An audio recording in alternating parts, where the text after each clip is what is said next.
Hey, welcome in everyone. Welcome in, welcome in. This is another episode, another week, another edition. I believe episode 39 that is. That 70s pod. Andrew here from Florida, cold Florida. And then Bryan Lee, all the way in Wisconsin. Bryan, we're going to jump in today. We don't even have a topic. This is an episode I want to do for a while. I'll explain it in just a moment. But first of all, how are you doing on this fine Tuesday evening? It was a nice balmy 45 degrees in the upper Midwest today, after a really cold period last week where Mm-hmm. we were below zero for I think 5 days in a row. It got to 20 below one day. So a very nice turnaround, 45 degrees, certainly exciting. And Snow is melting a little bit. We don't have a whole lot of snow cover anyway, Andrew. Maybe 2 or 3 inches on the ground. So some of that disappeared today, which is really good. I just hope more of that is to come. Although I think it's supposed to get cold again this coming weekend, so we'll see what happens.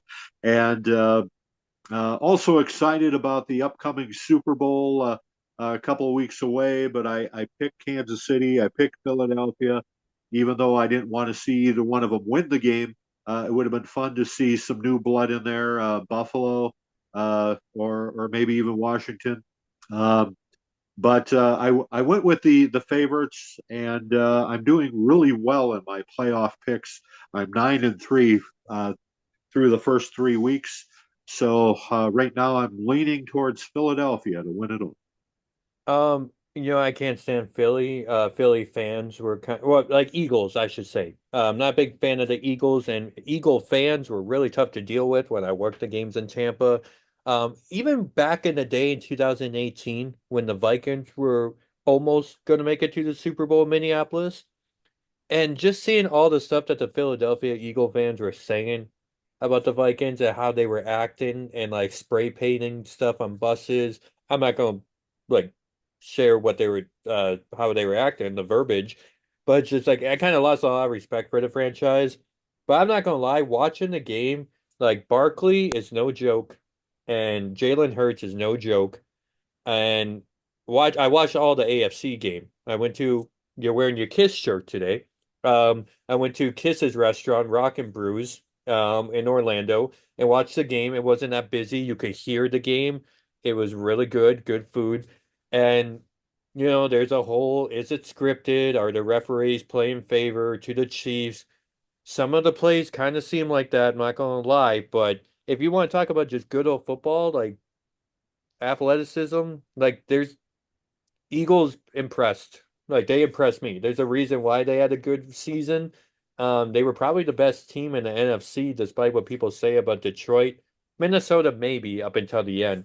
But yeah, I almost manifested this by accident because I think so many times I said to you, I do not want to see the Chiefs versus the Eagles. I saw that 2 years ago, and I don't want to see it again at all. And I just like the fact that happened 2 years ago and now I gotta watch it again. I don't even know who I want to see win. If the Chiefs win and they get their three-peat, that'd be the first team to ever win three in a row, correct? That is correct. Matter of fact, nobody's even had the opportunity, Andrew.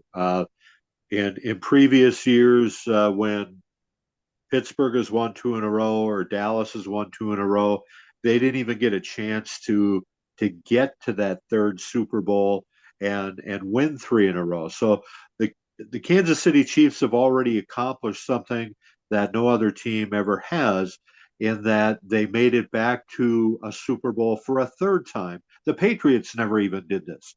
Uh, the Patriots won a lot of Super Bowls, but they never won three in a row. They never even were at a Super Bowl 3 years in a row. So this is the first time that any team in the history of the NFL has made the Super Bowl 3 years running and winning during that time. I mean, Miami made three Super Bowls in a row, 6, 7, and 8.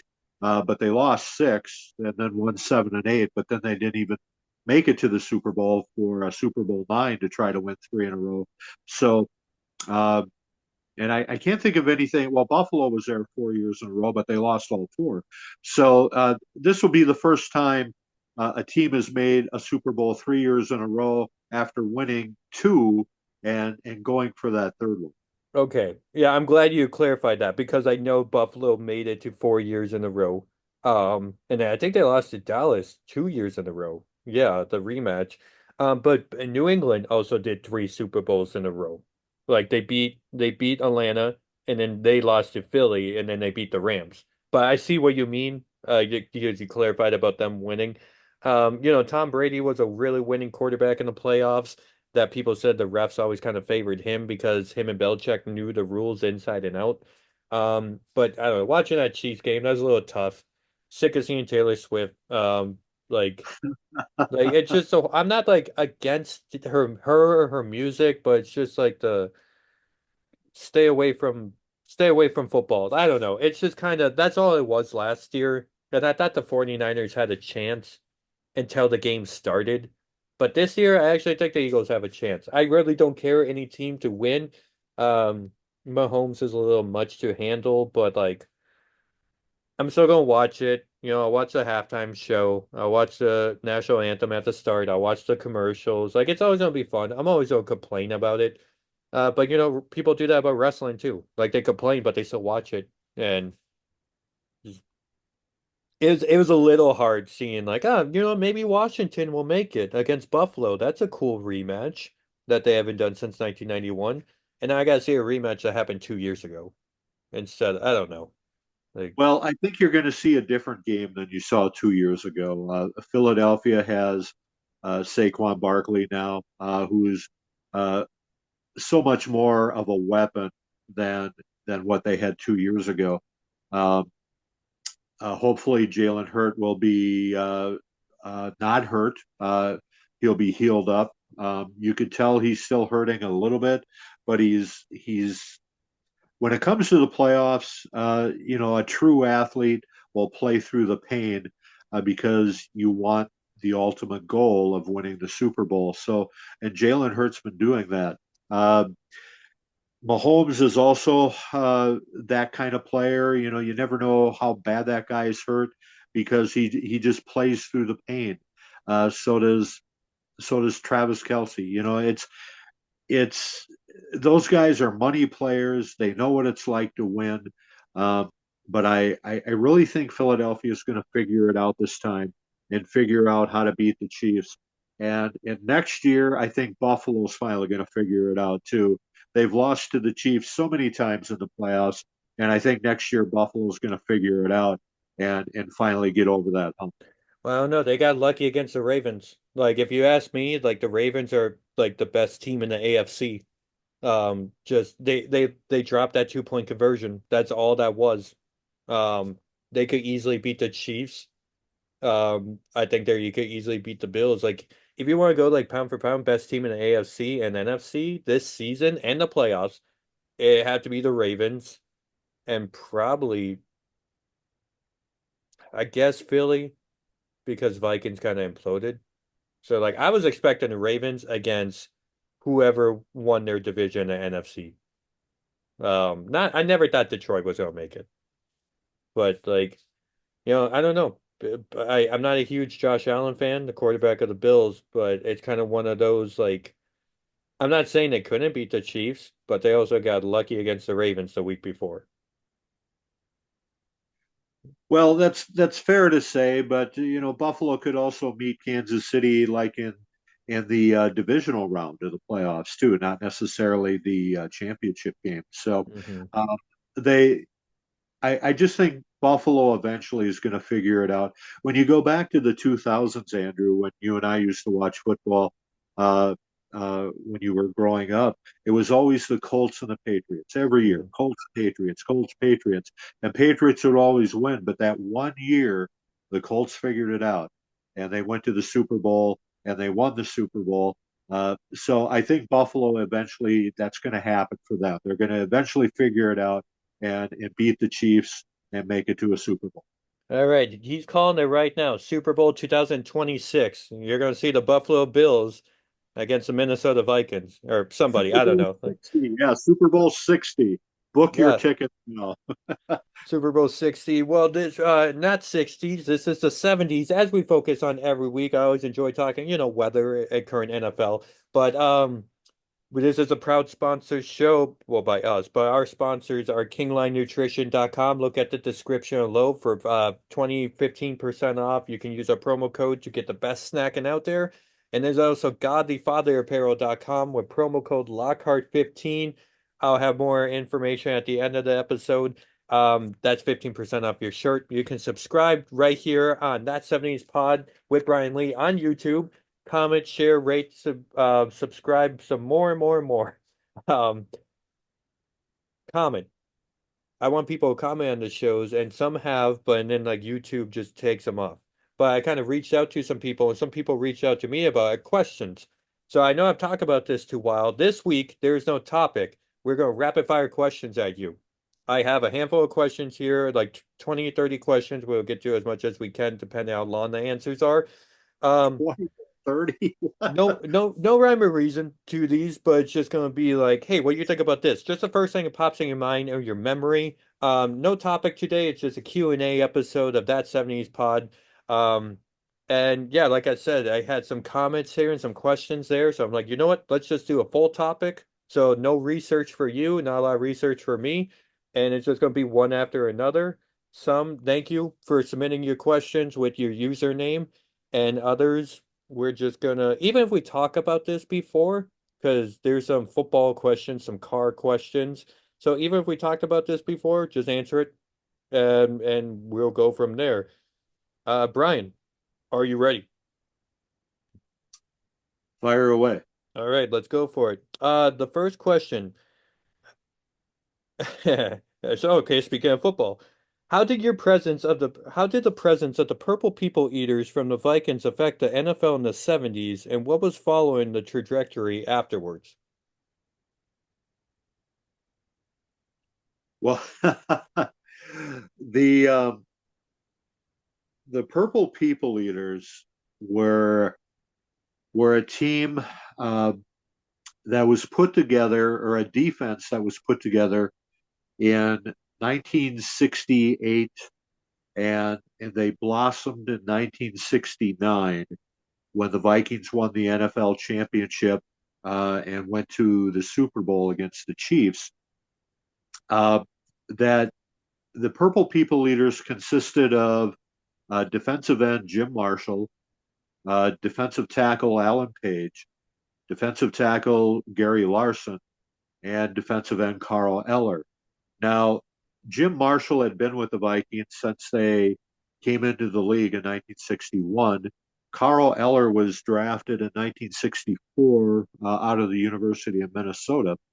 Alan Page was drafted out of Notre Dame in 1967. And I'm not sure where Gary Larson came from. He was the only white guy amongst the front four.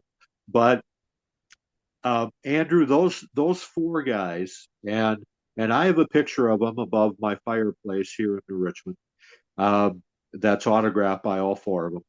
Uh, they were the first defensive linemen, and I think still the only defensive linemen, where all four of them made the Pro Bowl, which had never been done before, and I don't think has been done since, unless the Steelers did it, but I'm not sure on that, where all four defensive linemen made the Pro Bowl. And the Pro Bowl used to be kind of more of a thing back in the 70s than it is now. It's pretty much a joke now, but the Pro Bowl used to be kind of a fun thing. It was played after the Super Bowl in the 70s and 80s. So where now it's played in between the championship games and the Super Bowl. And uh, so that the Purple People Eaters kind of set a precedent where other teams started making more of an effort to draft defensive linemen that that they could put together with other defensive linemen and maybe work out trades. There was no free agency back then. So they would work out trades and draft people and Dallas had the Doomsday defense. The Rams, they had a name for their defense too, and I don't remember what it was now, but there were the Dolphins had something called the no name defense because they didn't want anybody getting more press than anybody else, so they just called themselves to the no name defense. Um, the Steelers, of course, had the steel curtain. So uh, the Vikings kind of made a precedent to answer the question.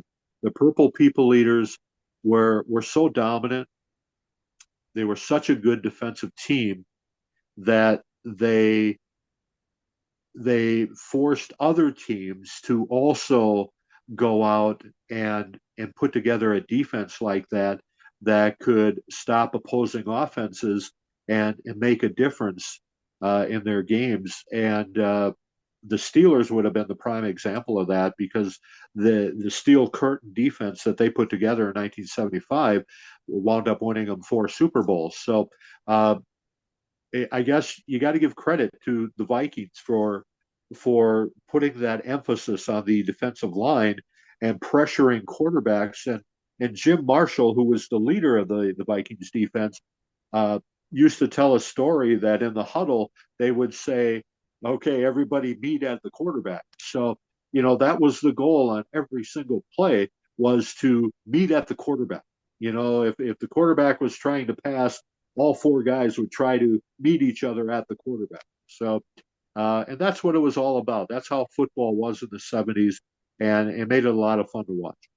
Sounds good. Sounds good. Next question comes from Luminous Lion 97.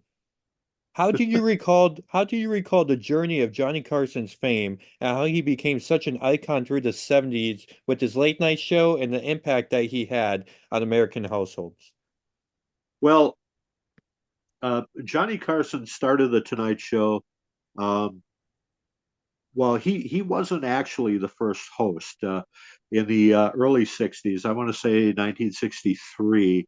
Uh, Steve Allen and did it for a little bit. Jack Parr, I think, was the original Tonight Show host, and they just weren't working out. And Johnny Carson was a little known uh, announcer from Nebraska who was in Hollywood and trying to get gigs. I think he was just trying to do radio, and and he got the gig on the Tonight Show. And through the '60s, it just kind of it snowballed. It built momentum. You had people, major celebrities coming on the show. And by the time the '70s came around, Johnny Carson was very well known. He was very popular. Uh, his talk show would follow the local news at 10:30 Central Time. I'm sure it was on at different times on the East Coast and the West Coast. But by the time that Carson hit the '70s, it was every celebrity wanted to be on the Tonight Show. It was if they were promoting a book, a movie, or a television special, whatever the case may be, everybody wanted to be on the Tonight Show because Johnny Carson was it. There was no other talk shows at night in the '70s. Johnny Carson he set the template. Uh, he he was the only one. There were other daytime talk shows like Merv Griffin, Mike Douglas. I can't even name them all now. Uh, I think David Frost had one, but anyway, Carson was the only one at night, and it was late night, which was it wasn't in prime time. It was after 10 o'clock. So Mhm. Carson he just set a precedent. So by the end of the '70s, um, then you had Tom Snyder had a show after Johnny Carson. It was called the Late Late Show, um, and then by the late '80s, going into the '90s, then you started seeing all kinds of other people having talk shows.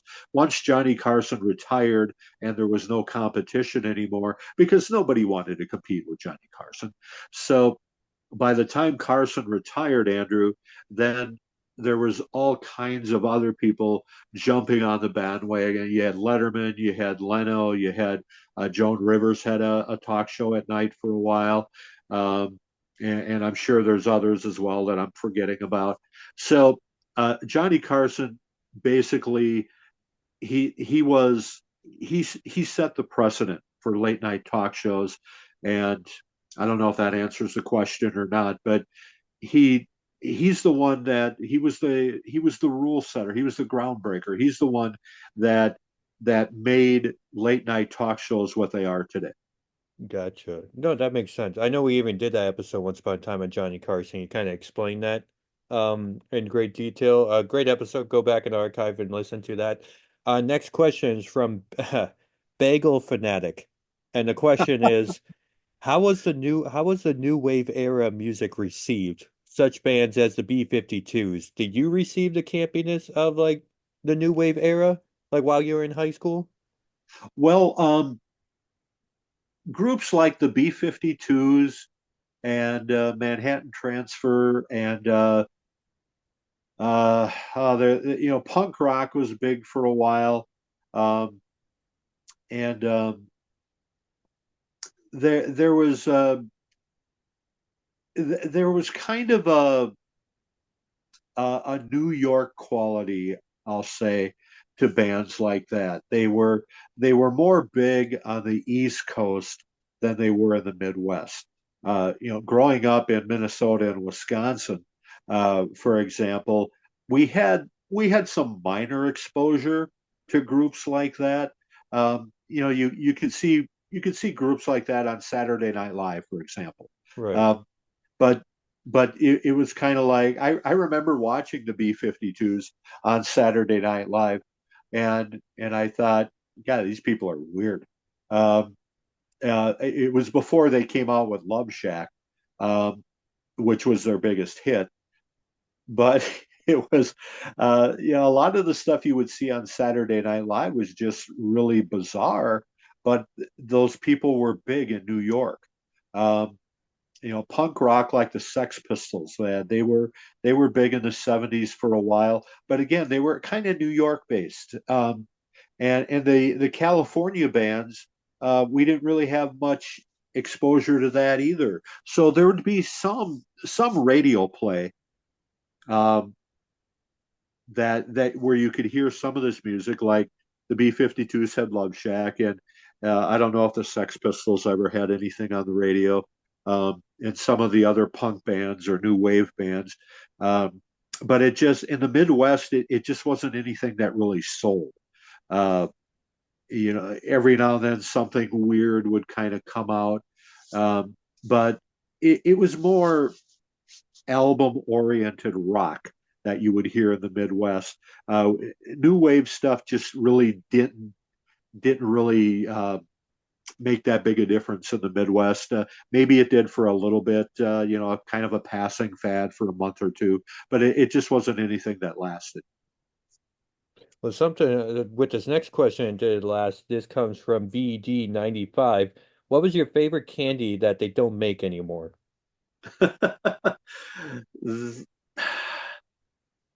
Well, the first one, as soon as you said that, the first thing that popped in my mind was something called a marathon bar. And it was this candy bar that it was made of chocolate and caramel, and it was or caramel, some people call it, uh, but it was kind of twisted together, and it was like a foot long, and you would bite into it, and it was really chewy. It was chewy caramel, and it just took a long time to eat this candy bar, and and that's why they called it a marathon bar. So, and it would be like a Milky Way, I guess, but it was just it was flat and long, and it wasn't bad. I liked it. There also used to be something called I think they were called Snurkles, and they were like this caramel. It was like this rectangular caramel treat with a white swirl in the middle. Um, is sort of a, I don't even know what the white swirl was, but I really enjoyed eating those. They don't make those anymore. I think there was another candy bar I really liked too that they don't make anymore. But I can't think of what it is right now. Maybe by the end of the show I could jump back in and say, yeah, that one too. But I can't think of what it is right now. So there was a few things. Um, I don't know if they still make O. Henry's. Uh, they made an O. Henry candy bar after Hank Aaron, after he passed Babe Ruth on the home run list. So I'm not sure if they make O. Henry's anymore. But that was a pretty good candy bar too. Wait, why was it called Henry if his name was Hank Aaron? Well, Hank is short for Henry. His real Gotcha. name was Henry Aaron. So I think they still make these Snurkle candies, but I think they're called Bullseyes now. That I'm looking at the okay, picture of it because I know they made like cow tails. Um, yeah, and that's the same premise. It's caramel with sort of this white. It's not frosting, but it looks like frosting. mhm. I'm not really sure what it is, but yeah, it's the same thing that's in cowtails. And actually, same person writes this question: what style trend from the 70s do you wish would make a comeback? Um, the I really like bell-bottom pants. I just thought they looked really cool. Did you have a pair? I did not. I did not. They were a little pricey. Uh, uh, Actually, I thought uh, just uh, tight jeans in general were big in the 70s. Guys look good in tight jeans, girls look good in tight jeans, and and that's what it was in the 70s. Nobody wore anything really weird or baggy pants or uh, um, like uh, like the rap guy. I can't think of his name right now. That had the baggy What, pants. MC Hammer? MC Hammer, yeah. Okay. Nobody had stuff like that in the 70s. I mean, everyone wore tight jeans or corduroy was big as well. I never had corduroy. I didn't like the feel of the material. Yeah, I wish jeans would make a comeback. And some people still wear jeans, but they're more they're a different kind of a jean that they were in the 70s. So was that 70s show pretty spot on then? Yeah. Like how Jackie would dress? Uh, Girls kind of wore clothes like that. More of the girls, again, growing up in the Midwest, the character that Laura Prepon played, Pinciotti, Donna Pinciotti in the show. Um, what she dressed like on the show was pretty much what girls that I went to high school with wore in the 70s. Just a sweater or some kind of a top and blue jeans. I mean, that's what Mhm. girls wore in the Midwest in Wisconsin when I went to high school. So that was pretty much spot on. There wasn't many girls uh, like uh, like Jackie on the show that dressed like that. So that was maybe more a big city thing, but not in a small town. The really good thing about that 70s show, even though that was in a small town, I like how I never thought about this till now. They actually did repeat outfits because in real life, like some people wear the same shirt like a lot, yeah, once they wash it. And like that 70s show, I never even thought about that before. Like you saw Kelso wear his rainbow vest a lot, and Donna always had like her certain sweaters, and Eric had like his weird like shirts, and Hyde always had his rock band t-shirts. Like that was such a that just seemed more real of like small town Wisconsin, like times are tough. Like we have the same clothes. Like even, Friends, Sex in the City, any other show, it's like a new outfit. It's not like I'm watching that stuff, but like I know it's like kind of they want characters to look tan, look good all the time. But just Yeah, that 70s show was like that was so true to where they were living and like their Well, outfits. well, clothes in the 70s was real easy in high school because I would say easily 70% of everybody wore jeans and t-shirts, and it was real easy. If you had a t-shirt, it was usually like you said of a rock band or of a movie, Star Wars or something like that, or mostly rock bands. Um, I think there might have been some kind of rule. I might be wrong on this, Andrew, that you couldn't wear shirts that had uh, beer or cigarettes, or promoting a beer or promoting a cigarette. You couldn't wear that to high school in the 70s. I might be wrong on that, but I don't really recall anybody wearing stuff like that. Um, you could wear t-shirts, but I think there was a definite rule about alcohol or cigarettes being on the t-shirt. Okay, well then this is Andrew from Orlando who has this question. Like nowadays you can go find I could go to Target, Walmart, Amazon. Like back then, where could I find a t-shirt with a band logo on it? Well, we had targets. You had to go over to the Twin Cities Oh, uh, duh. Okay. to shop at Target, Hmm. and we used to hang out at Maplewood Mall that had Spencer's, of course, and That's Spencer's right. had some clothing.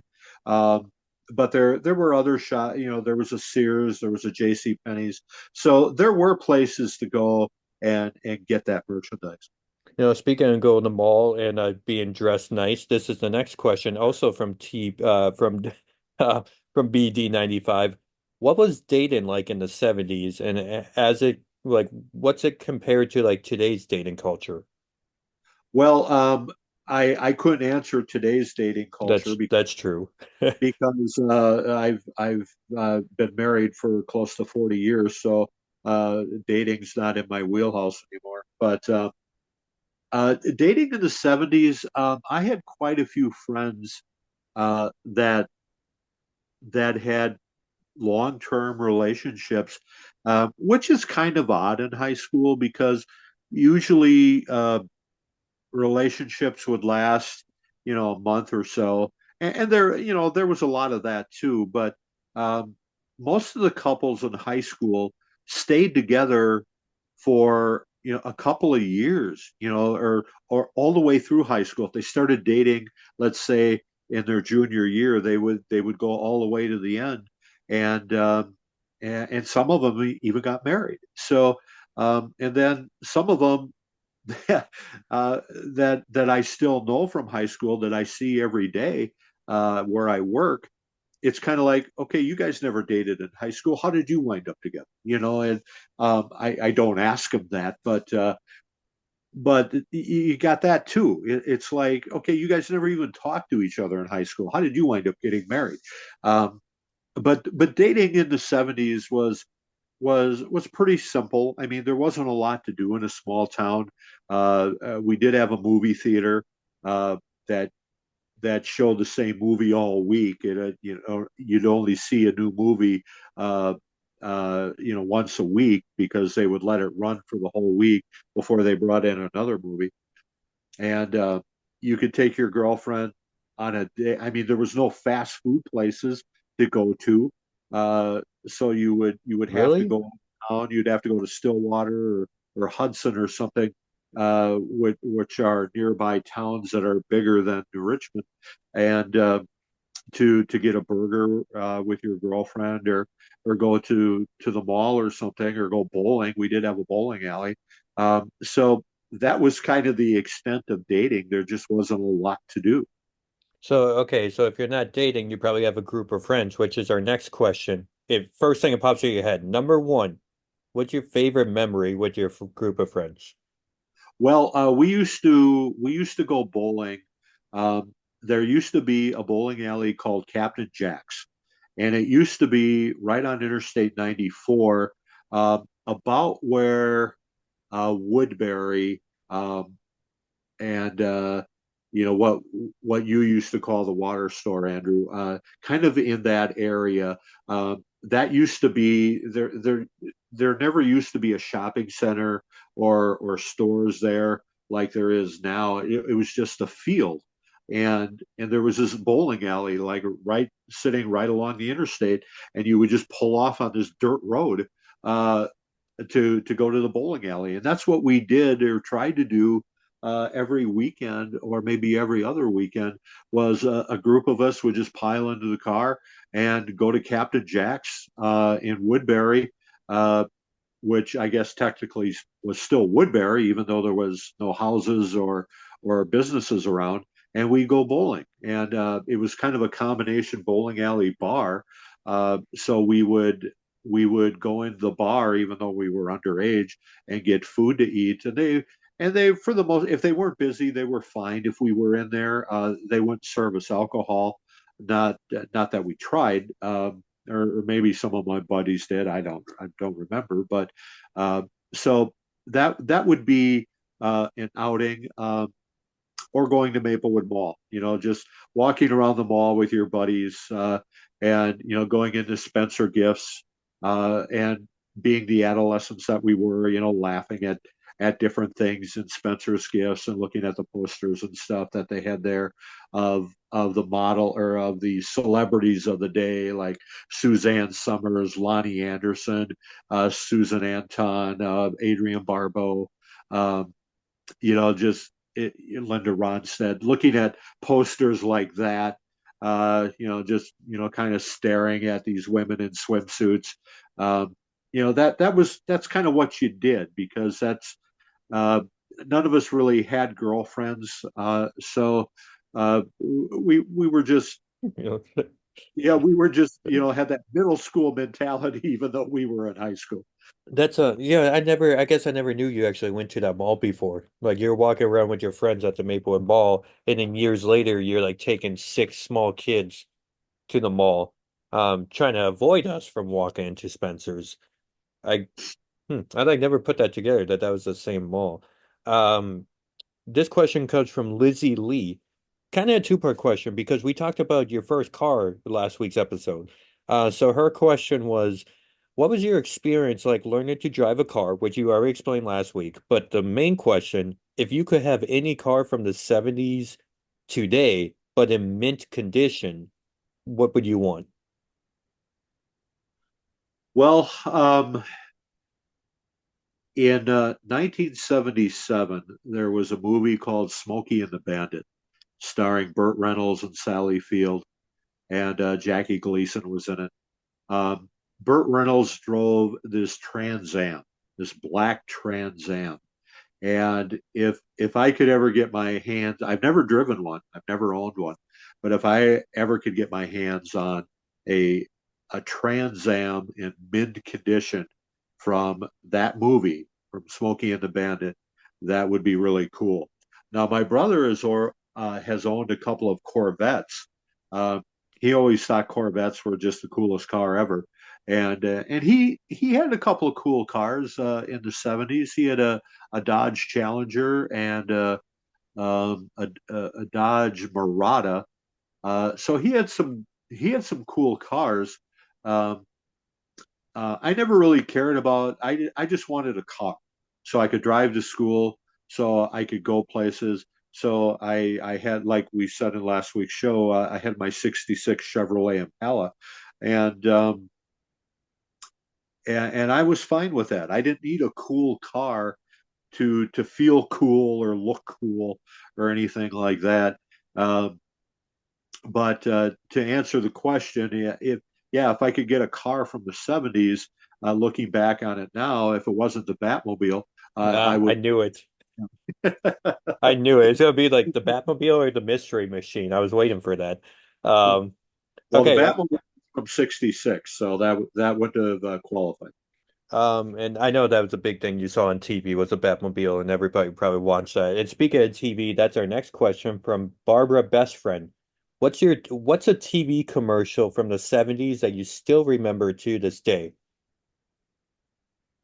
Well, there's a lot of them.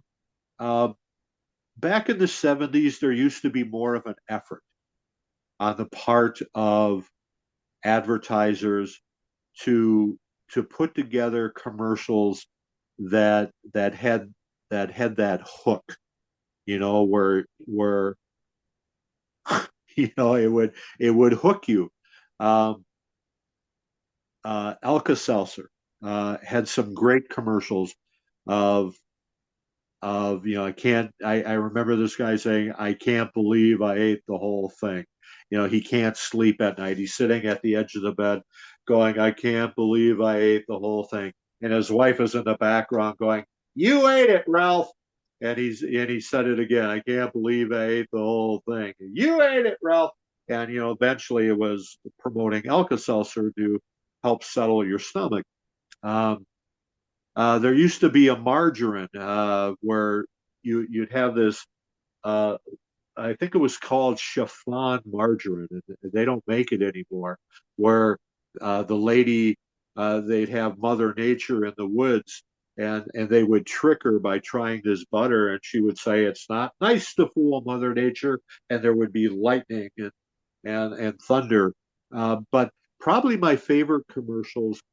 It was a series of commercials, Andrew, uh, when Miller Lite first started promoting light beer. Up until that time, you just had beer. You had Miller, you had Bud, you had Pabst Blue Ribbon, you had Old Milwaukee. There was no import beers, and nobody made light beers. Uh, Light beer is a big thing now, of course, but sometime in the mid 70s, the Miller Brewing Company decided to start making light beer, and and they would have commercials with professional athletes, either current or former professional athletes, talking about drinking light beer, and they used to be really funny. I can't really remember all of them anymore, uh, but I remember this one guy. He used to play for the Rams. His name was Bubba Smith, and he was this huge man. And and in the commercial, they were asking him, "Why do you like the new Miller Lite?" And he said, "I like the easy opening cans." And he ripped the top of the can right off, and so there was no top, And he started drinking it, and and and I remember people trying this. My dad owned a bar, and it was like, well, how do we? Well, obviously, it was a specially made can, so this guy could rip the top off of it because you couldn't rip the top of a can off a beer can. But Miller Lite did this. They made a lot of different commercials like that using former athletes, and sometimes they'd be rivalries. Like there used to be this player for the Baltimore Orioles named Boog Powell, and they had him do a commercial with a former uh, umpire, baseball umpire, and talking. And Boog Powell would be giving him crap for uh, being blind as a bat and always missing, calling strikes when they were balls and stuff. And and this umpire would put on these reading glasses to read the beer can, to kind of prove the point that yeah, he is blind as a bat.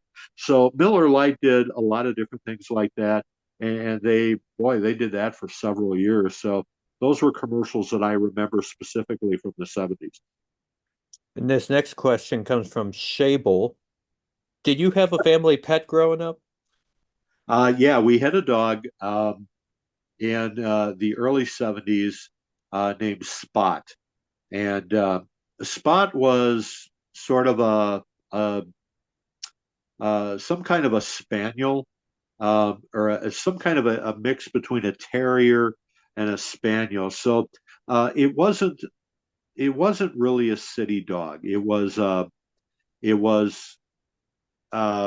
it was a dog that wasn't meant to be in the cities. It was born in the country. We got it from my dad's brother, so it would have been my uncle, and brought it back to St. Paul. And the dog never really fit into city life. It wasn't a city dog, um, and it just didn't really go well. I mean, it was a hunting dog. It didn't like being bound up in a house. We kept it in the basement, which I mean, we had it was a full basement. I mean, the dog was fine down there, and we spent a lot of time in the basement with the dog. Um, but it just didn't work out. We wound up eventually giving that dog back to or gave it to the Humane Society, um, which was kind of a heartless thing to do. Uh, and then later on, a few years after that, we tried another dog. My dad didn't really want a dog, but I talked to him, and he reminded me that it didn't go well the first time, and I said I would try harder with this one. And my brother said that too. So the second dog we got was more of a family dog. Um, it was already trained in. It was a dog that did not shed hair, which was something that my dad required. It was a cocker poodle, a mix between a cocker spaniel and a poodle. So this dog had really thick hair, but it didn't shed. So there was no hair all over the house. It was more of a family dog. Everybody just loved this dog. And we had it for quite a few years into the 80s uh, when we eventually had to put it down because it got cancer. So Trixie was more of our family dog, uh, and we had her spayed, so she couldn't have puppies because we didn't want to deal with that. So yeah, that would have been our. We never had cats, or we did have an aquarium with fish in it once in a while, but that would have been the only animals or the only pets we had.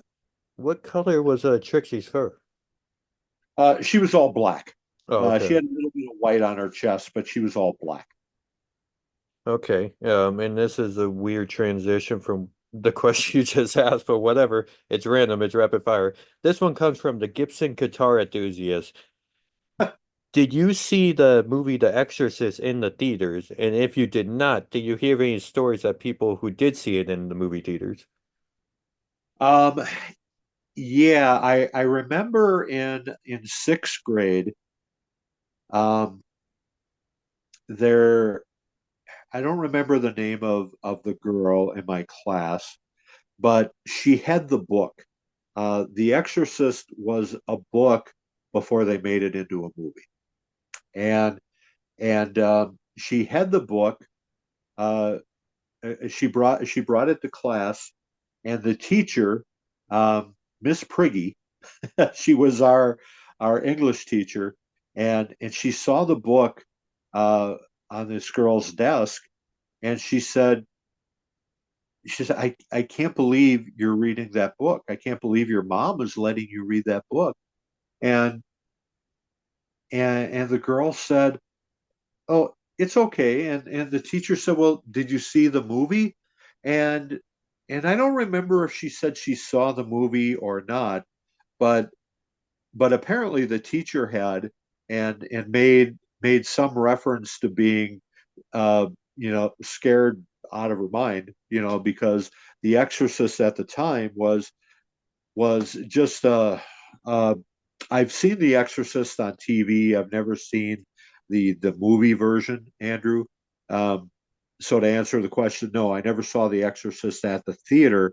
I have seen it on TV. And, of course, they cut things out on television, but um, I remember this classmate talking about the book and talking about what a good read it was and how fascinating it was. It never motivated me to go and go buy the book or want to read the book because I've never been one that likes being scared or watching scary stuff. That's just not who I am. Um, so I remember people talking about The Exorcist and Hmm. wanting to go see it. Maybe a couple people did go see it, but back then, The Exorcist was rated R because of the content uh, and some of the language, I would suppose. So, it, back back then, if a movie was rated R, you couldn't go see that movie unless you had mom or dad with you. Uh, they enforced that really well in the 70s. If it was rated G, you could go without mom and dad. If it was rated PG, you could go without mom and dad. But if it was rated R, you couldn't go unless you were 17.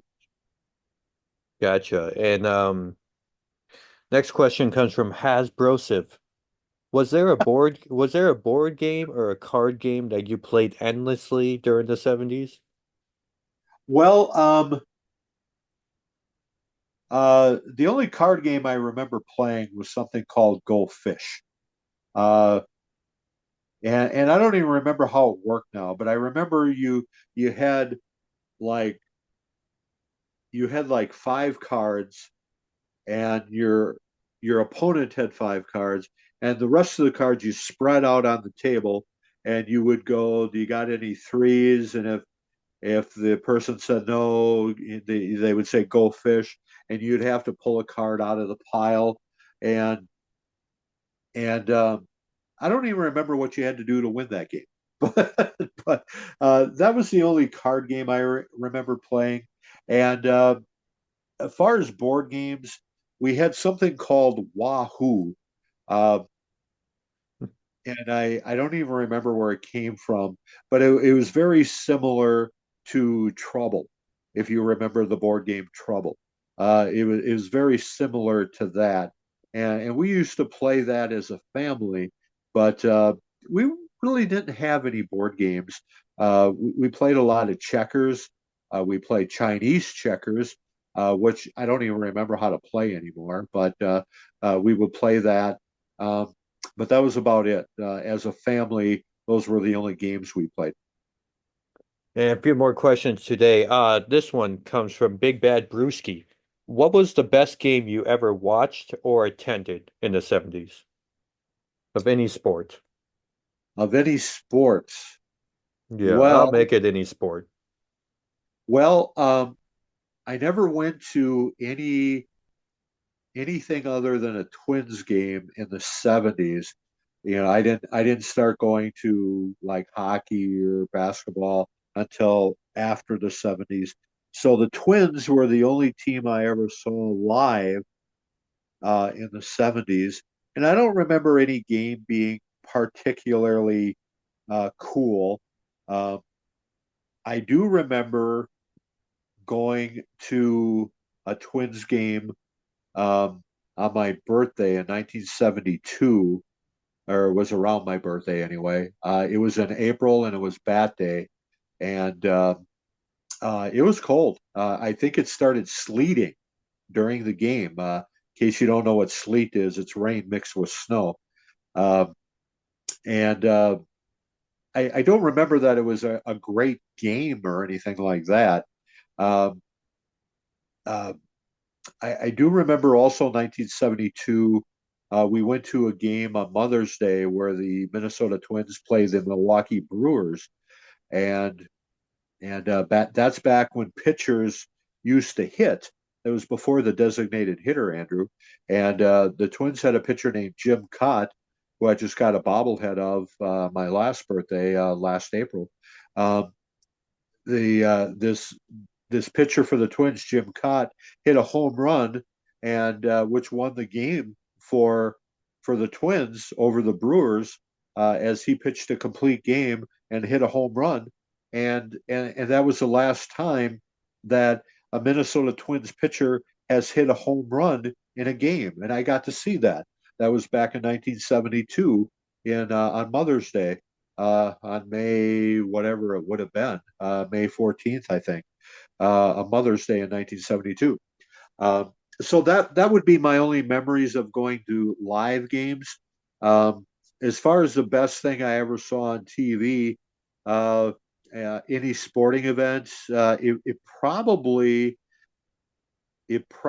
would have had to have been uh, one of the Super Bowls where the Steelers and the Cowboys played each other.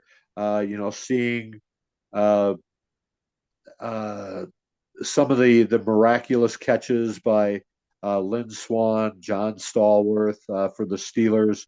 Um, uh, there were other sporting events. Watching Muhammad Ali box.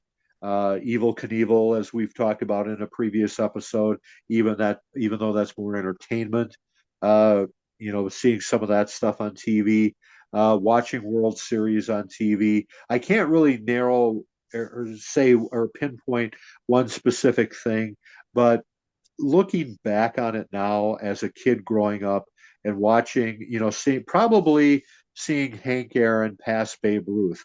I saw it live on TV. It was my birthday in 1974, 50 years ago, where Hank Aaron passed Babe Ruth. And I was so excited when that happened. I think we did an episode on that, didn't we, Andrew? One of our first episodes, Hmm. episode 2 or 3 or something. Hmm. And that was probably um, the greatest thing that I saw growing up in the 70s was seeing this monumental home run of Hank Aaron passing Babe Ruth, who was a legend in baseball, and I got to see it watching TV, living in St. Paul on Monday Night Baseball. I had a feeling you were going to say that. And yes, that was episode two that we saw because I remember seeing when Barry Bonds beat the home run record, and you mentioned that when Hank Aaron beat it on your birthday. A few questions left. This one comes from Garfield for Life. Was there a team, a sports team that you got fatigued from watching and hearing about like all the time? The Dallas Cowboys. Uh, Gotcha. I I can't tell you how sick and tired uh, I was of the Dallas Cowboys being America's team. I Okay. don't know where I came from. Yeah. I don't know where it started, but the the 70s pretty much was made up of the Vikings and the Cowboys going to the Super Bowls. Out of the 10 Super Bowls in the 70s, the Vikings were in four of them, the Cowboys were in five of them, and the then Washington Redskins was in the other one. So it was it was pretty much a decade. People complain now about it's always the Chiefs, it's always the Eagles. Yeah, a decade ago, it was always the Patriots. But back in the 70s, it was always the Vikings, it was always the Cowboys in the NFC. Uh, so yeah, growing up a Viking fan, and I hated the Cowboys, got tired of always hearing about the Cowboys, and the fact that they were called America's team absolutely drove me nuts. And, and there would be kids I'd go to school with in high school that there weren't really Packer fans in the 70s, Andrew, because the Packers were so bad in the 70s. So no Wisconsin kids like the Packers, so they adopted the Cowboys as their team, and so that tortured me even the more. So, yeah, absolutely, not even thinking about it. The Dallas Cowboys. Comes from the Green Blazer. How did the politics of the 70s impact the politics of today?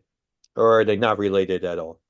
Well, politics were different in the 70s, and I don't want to go on a rant about how politics are now, um, but government was more respected in the 70s um, for what their purpose was. Uh, the government was for taking care of people, um, and whoever the president was, whether it was Nixon or Ford or Carter, they were the three presidents in the 70s. They tried to do good things for the American people. Uh, that was first and foremost what their priority was. I mean, Nixon, of course, had his Watergate thing, but Nixon was a powerful president, and he tried to take care of America. I was by no means a fan of Nixon or Ford. Um, Ford got to be president because Nixon resigned. He wasn't elected, and when he did try to run for president against Carter, he lost. So Ford was never elected president, but he wasn't a bad guy. I mean, he didn't really do anything to help the country, but he didn't do anything to mess it up either. Um, Carter did a lot of good things for America. He just passed away a few weeks ago at the age of 100. And people look back now at his presidency and realize that he really took good care of America and had the best interests of American people in mind. He just ran into some terrible situations with the Iranian hostage situation and gas prices being out of control because of, again, things that were happening overseas caused prices to go up. And we even had a fuel shortage, which was blamed on Carter. Certain things weren't his fault, but politicians in the 70s cared more about doing good. Government was more concerned about doing good. Where today, I just don't get that feeling anymore. I think it's more about money and people with money influencing politics and getting politicians in their back pocket. And again, I'm not going to go into, I'm not going to start dropping names or anything, but people listening know who I'm talking about. So, uh, politics today were nowhere close to the way they were in the 70s. They were much more honorable, and politicians cared more about helping people and running good government back in the 70s, with the exception of Watergate, of course. So we got two questions left to top off this week's episode. There's a handful of questions like about fashion, style, and the Super Bowl. Like we already touched on that, and like favorite athletes. I know we've touched on that through our boxing and everything episode. So yeah, two questions left. This one's this one comes from inside the Tato tent. When you were alive in the 70s, what were your goals and aspirations? Well, like most kids, I wanted to be either a goalie in hockey, a kicker in the NFL, and for a while, just a brief while, I thought being a pitcher in the major leagues. Um, when I was a real little kid, I wanted to be an astronaut because, they used to do the Apollo launchings back in the late 60s and the early 70s. And, of course, man walked on the moon in 1969. And I remember watching that on TV. So I thought being an astronaut would be cool. Um, but later, I just wanted to be a musician. My dad bought me a guitar when I was 7 years old, so I've been playing guitar since 1970. And my dad's dreams for me was to be a country music star and play the Grand Ole Opry in Nashville, Tennessee, so he could uh, be the proud father and and follow me all around the country. And, I would be making money as a country music star so he could retire. I think that was his dream for me. And then I started playing rock music in the 70s, and my dad didn't like that very much. But um, I was in a band, and for a while I thought, well, being a musician would be kind of cool. So all of my dreams, Andrew, were pretty much pie in the sky type things. Being an athlete, being a musician. I never, I never had that vision that, oh, I should be an accountant. Although I was going to do that after high school until somebody said I should go to radio school and be a radio announcer. So I was planning to go to college to be an accountant, but wound up doing radio school instead.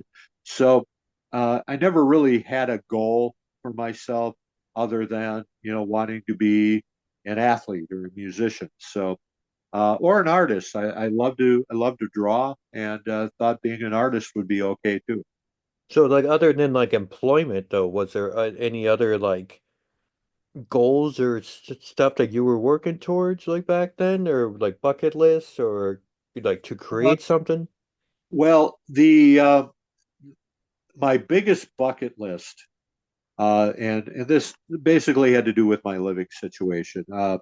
In the latter part of the 70s, uh, basically, my dad owned a bar in a small town, and and we had living quarters uh, that were attached to the bar. So I never got away from the bar. The bar was my home, and and not being somebody that ever had any desire to drink alcohol and never did, uh, I I wanted to get away from that atmosphere because going to sleep every night, all I could hear was a jukebox playing and people talking loud or laughing loud or singing with a jukebox. This was every single night for 3 years. And my goal, my bucket list, Andrew, was to graduate from high school and get the hell out of there and go make my own life in the Twin Cities. And that's exactly what I did. So that would be when you're talking about goals that are not employment related, that was my goal, and that's what I did. Wow. To end on a fun note, the last question for this week comes from your favorite pirate in Florida. It's a two-part question. It's a two-part question. In the You 70s, in mean the Cleve? seven, yeah, stop. Yeah. Shout out to the captain. It's kind of a two-part question. In the 70s, who was your favorite professional wrestler? And what other genre or line of work or like anything else that would be entertaining to see that wrestler partake in?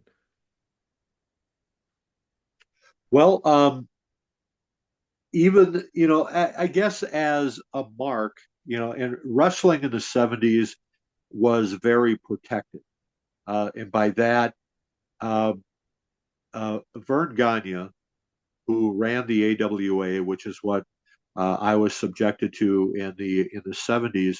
Vern Gagne protected the business. Uh, he didn't let people know that it was scripted. He didn't let people know that that all these guys were really friends. Well, for the most part, and that they hung out together. Um, Whenever the public was involved, Vern made sure the good guys were on one side of the room and the bad guys were on the other side of the room. Uh, and whether it be at airports, bars, whatever the case may be, uh, Vern protected the business. So you believed it, and and I liked all the good guys, of course. Um, and I think probably my favorite good guy was Billy Robinson, who doesn't get a lot of notoriety because people nowadays have no idea who Billy Robinson was. But he was a fantastic wrestler. He should be in the Hall of Fame or some Hall of Fame if he's not. But looking back on it now, um, even though I didn't like any of the bad guys, uh, I would say Superstar Billy Graham uh, is probably my favorite wrestler now from the '70s, even though at the time I hated him. But knowing what I know now and looking back on that, uh, he definitely was an innovator. He paved the way for Hogan, Ventura, and many others because at the time there was no one else that looked like him or sounded like him. He was something totally different that nobody had ever seen before, and he was he was the reason that we have the flamboyance that we have today in pro wrestling because of what he did in the '70s. It was totally unheard of. The way he looked, the way he sounded, the way he dressed. Uh, Superstar Graham by far is my favorite wrestler of the '70s now, and Nick Bockwinkel would be my second favorite. Even though I hated him in the '70s, I look back on Bockwinkel now and his work and how smooth he was and what a great talker he was. And those guys, uh, and along with Bobby Heenan too, those guys are what made pro wrestling what it is today. So part two of that question, we'll stick with superstar Billy Graham. What other like line of work would be entertaining to watch that guy in?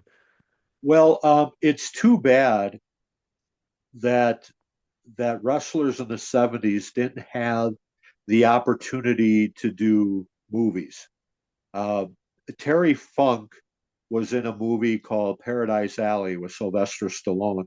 But that's really the only time I remember, uh, besides the movie that Vern Gagne made, The Wrestler. I'm not counting that. I'm talking about a major motion picture um, before Hogan started showing up in movies in Rocky 3, but that was in 1982.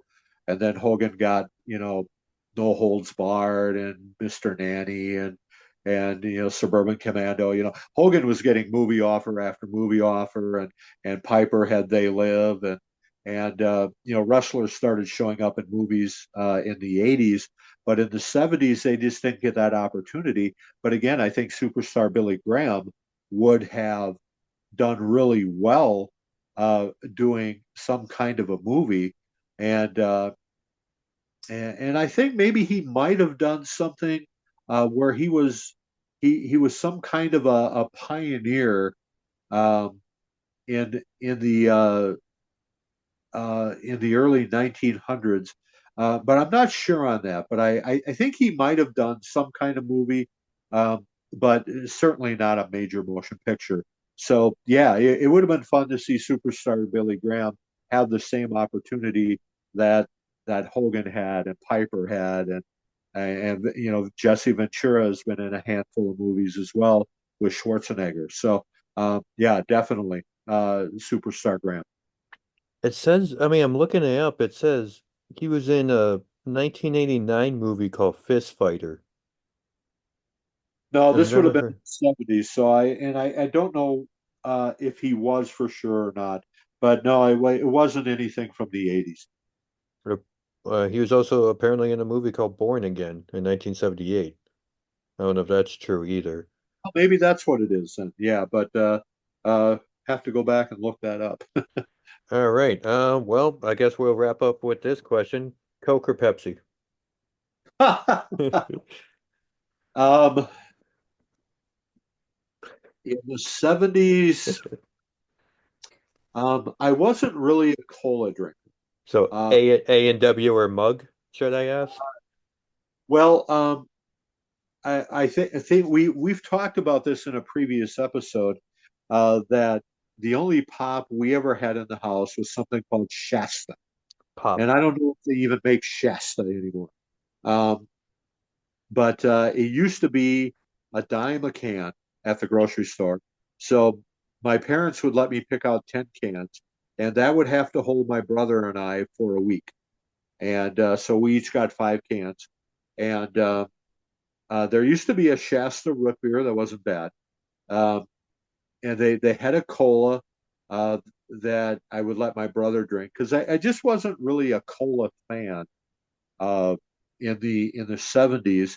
I think if I did drink cola, it probably was Pepsi because it was a little smoother than Coke, which was I thought had too much of an edge.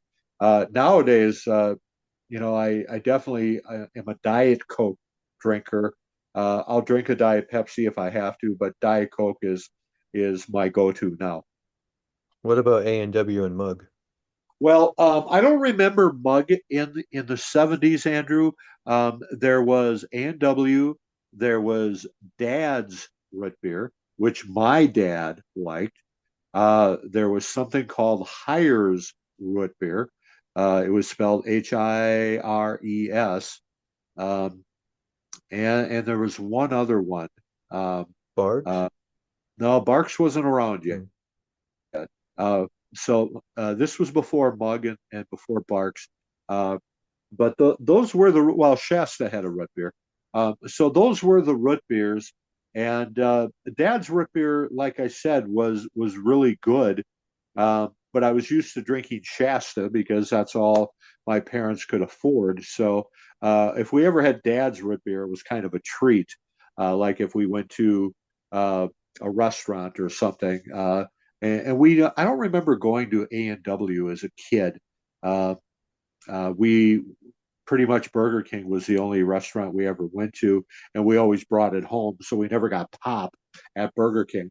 We always had to go home and eat our burger and French fries and have a glass of milk. So, but yeah, root beer was Shasta was really probably my root beer in the 70s. So were you drinking root beer? We did a episode about eating out in restaurants. What was that restaurant you would go to once a week? It was called Phil's Place. Hmm. It was on Randolph and I don't remember the other street um, in St. Paul, and it was a sit-down restaurant, and it's still there. It's still a restaurant, but it's not called Phil's Place anymore. Uh, a guy named Randy Scarda owned it. Uh, so I would suppose he's retired now. But yeah, every Friday night we'd go down there, and uh, I would have steak most of the time. So would my dad. My dad would maybe have fish. My mom always had chicken or fish. So yeah, that was just something we did every Friday night. Next time I'm home, we should go check out this place. Yeah, yeah, And sure. do you know what it's called? No. Okay. And I just looked it up. I just looked it up. Shasta soda is still a thing. Shasta soda pop. You could still buy it. Still around, and we hope that you're still around. I know this was kind of a long-winded episode. Bryan, what'd you think of this format? What'd you think of this idea? Can we do it again sometime in the future? Yeah, yeah. I appreciated the questions. Thanks to everybody that asked the questions. Getting those questions to Andrew so he could hit me with them. And I don't think I got stumped on too many things. So no, I hope everybody was enlightened to Yeah. to some of my answers. Yeah, it's definitely that was fun. I hope you had fun recording this week's episode. I hope you had fun listening to this week's episode. As said, you can find us every week on YouTube at that 70s Pod with Bryan Lee. We're going to just stick on YouTube for now. Um, that is up. That is up for me. Next week, who knows? There's always some. It's always like a buzzer beater type decision with us half the time. But I appreciate your time always, Bryan, answering those questions. Our listeners, thank you so much for sending these random questions. Wasn't expecting some of them. Some I was just like, yeah, you know what? I'm curious too. And others just made me laugh like the moment I read them. So this is Andrew signing off from Orlando. Bryan, I'll have you take it away from Wisconsin. You have a good night, everyone.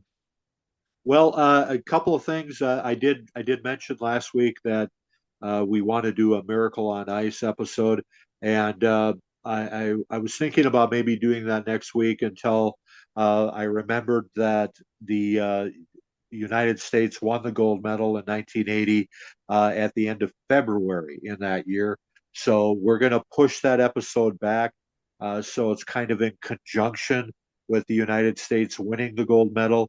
The last time they won the gold medal was in 1980, uh, which is the 45th anniversary of that happening. So we're going to push that back a little bit. I'm not sure what we're going to have for a topic next week. We still have an interview that we're going to do with my college roommate Steve Gelder, who is currently residing with his wife in Los Angeles. And I contacted him a couple of days ago just to make sure he's safe, that he and his wife are safe, and they are. Um, things are still a little shaky down there. He didn't go into detail if, they lost anything or lost any possessions or anything, but at least I know that he and his wife are safe, and that made me feel better. And he said, he mentioned to me that he's looking forward to doing the podcast when things settle down. So maybe we can do that for number 50. I think we're at 40 right now, or 39 or 40. So maybe by the time 50 rolls around, our 50th episode, we can have Steve Gelder on that one. Um, Other than that, I just want to say have a good week, everyone. Uh, Prayers still going out to our friends in California. They they got a long way to go with everything that happened there, and of course to everyone else in the country. Lots of changes already happening with the new presidency, and people are scared, but just remember there's a higher power that's watching over all of us, and we're going to be okay. Just keep the faith. We're going to be all right. Love you all. Thanks for listening, and we'll talk to you next week.